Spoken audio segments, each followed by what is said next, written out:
Hello and welcome to our video on the Eugene Nida model of translation.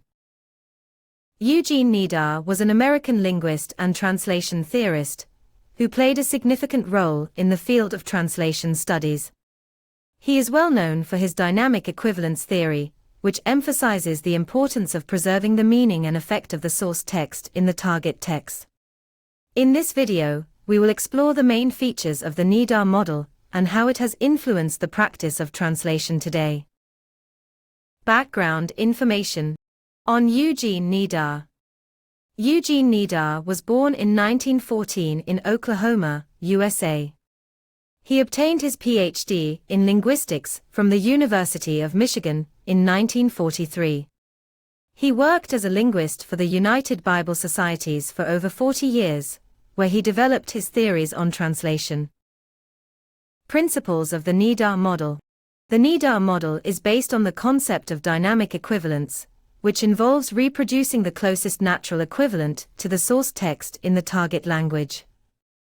The model emphasizes the importance of meaning and the intended effect of the source text on the reader or listener. Nida believed that the translator should be aware of the cultural and linguistic differences between the source and target languages in order to produce an effective translation. The model also advocates for the use of plain language that is easily understood by the target audience. Strategies for translation using the Nida model. Nida proposed several strategies for translating texts, including formal equivalence, functional equivalence, and adaptation. Formal equivalence involves reproducing the form of the source text as closely as possible in the target language. This strategy is suitable for highly technical or specialized texts. Functional equivalence involves reproducing the effect of the source text in the target language, even if the form of the text is different. This strategy is suitable for texts that are intended to have a specific effect on the reader or listener. Adaptation involves making changes to the source text to make it more appropriate for the target audience. This strategy is suitable for texts that have cultural or linguistic differences between the source and target languages. Criticisms of the Nida model.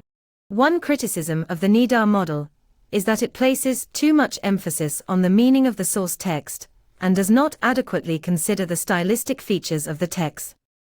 Another criticism is that the model does not take into account the social and political context of the source text, which can affect its interpretation and translation.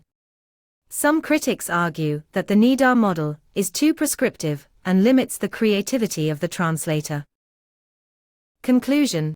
In conclusion, the Eugene Nida model of translation has been influential in the field of translation studies and has helped to shape the way translations are approached today. While the model has been criticized for its limitations, it has provided translators with valuable strategies and principles for producing effective translations. By understanding the principles of dynamic equivalence and the importance of cultural and linguistic awareness, translators can produce translations that are faithful to the original text and effectively communicate the intended meaning to the target audience.